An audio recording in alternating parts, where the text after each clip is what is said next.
What's up, y'all? Shuffle, and this is take 3 for this video because the first time mic didn't work. Second time, I forgot to actually record the trailer at the same time. So everything looks like it's working this time.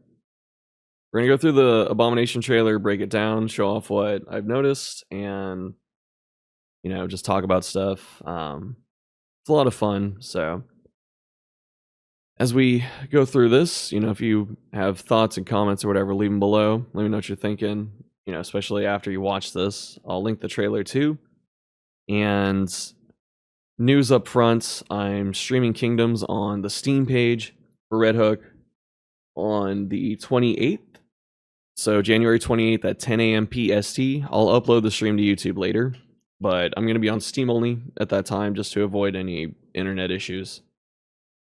And otherwise, a lot of content coming. I'm going to have content day 1 that you'll want to see, and I'll also have just a lot of streaming and a lot of content coming out after. So let's look at the trailer. Blood and gore. I mean, there's a bleed token or whatever, bleed effect that happens, but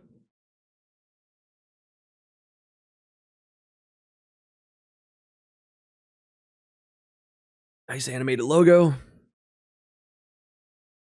This kind of looks like the teaser that they gave us before with Abomination. I don't know if they actually used any part of that, but it felt very similar. And that was only like 10 seconds, so. This is our first look at the catacombs. Looks kind of like the ruins in the first game. We have a cross between just weird goop slime and whatnot, but also these kind of look like the farmstead crystals from the first game, which melted. That was also a weird little thing, like they were ice or ice cream, I don't know. But yeah, so it's kind of like an in-between of that. So if you remember the Endless Harvest. Then our next part here, they're undulating and moving, in real time, which is cool. They slapped an infernal torch up here, I think, which looks really funny. It's a very clever way to do lighting. Gives it that spooky atmosphere, and it's an asset you already have. Yeah, so we get a little bit of the look here. And we got our first look at the slime. And it's using a weapon this time. It didn't have a weapon in the first game, but it did have a corpse. And it was more like rounded. These kind of look like gelatinous cubes from like old school D&D. So we have Dismas just getting hit by this rusted axe. Curious if this diseases. Let's not give them ideas. And this looks like a support unit. There's no totem pole in DD1 for a slime enemy. There's just the small slime, which you see here, which didn't have the weapon, and there's a big slime, which we'll see in a minute.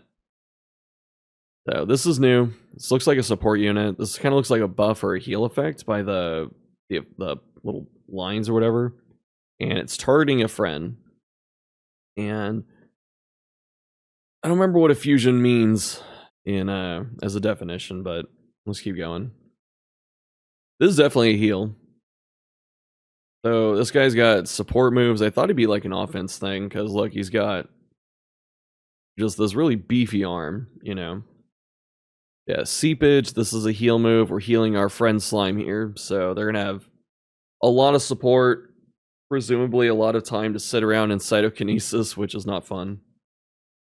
And then this other dude here, I think they said there were 5 enemies in this, so we've seen, actually I think we see all 5. So we have small slime, big slime, this guy, the bad guy, and that weird totem pole, right?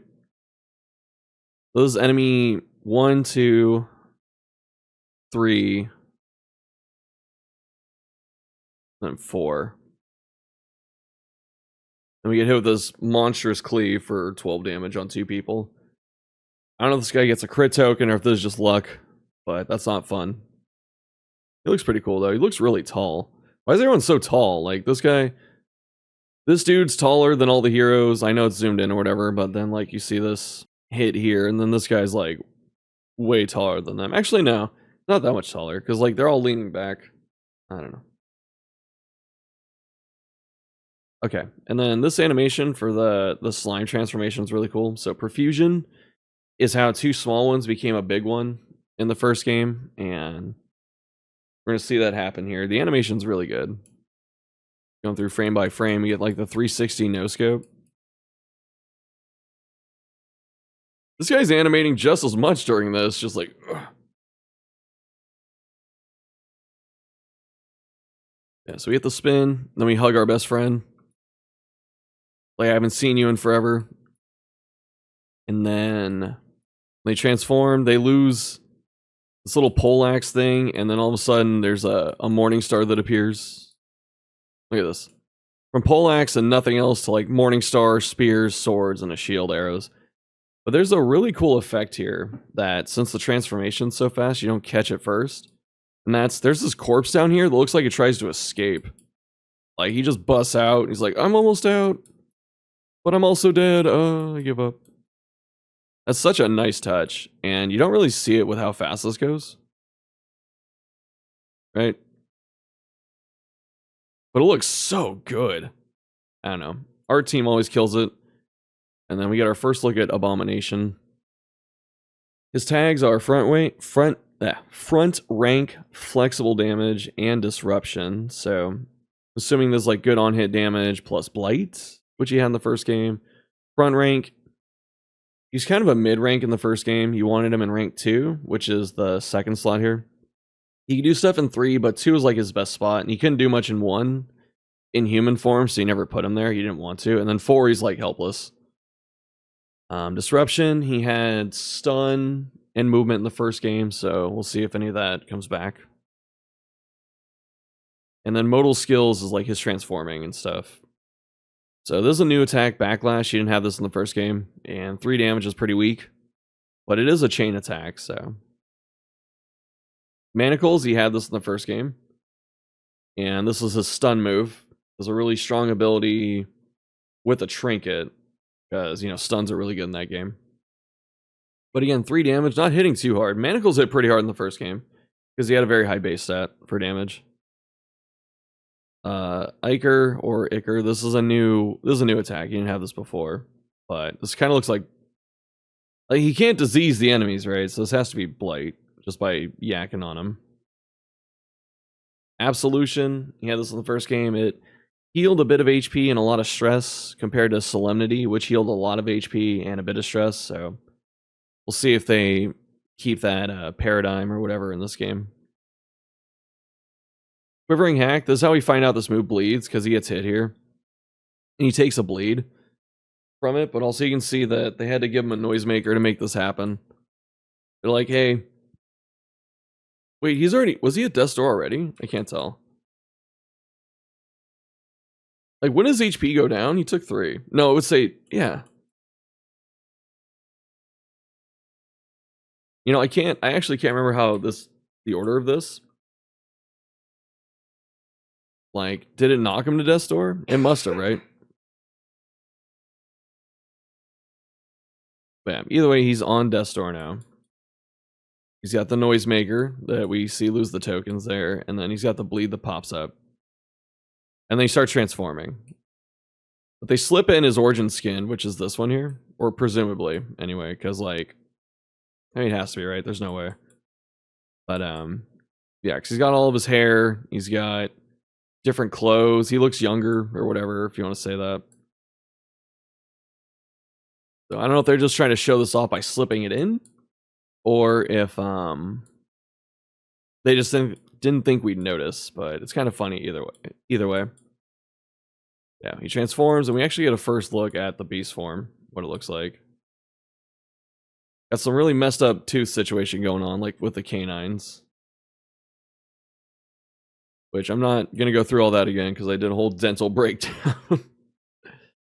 Yeah, so he looks great. Just really good, right? So this comes out on the 27th. This is paid DLC. We don't know what the price is. There's a nice effect with the text, because the whole font, this is all the normal font for the game, and then they made like a different broken chain padlock looking thing here, which I thought was funny. So very nice. And it says the 27th coming up. This DLC is paid, so you have to buy Abomination. Kingdoms comes out the same day, and it's free, so you get everything at once. Probably worth buying the DLC if you like the game, you know. Like I said, we don't know what the price is. I would guess between like $5 and $7 because Binding Blade was 2 characters for $10, so it's like 5 each. So maybe this is 5 again, but this is also a year later. Inflation, yada yada. So maybe this is like $7.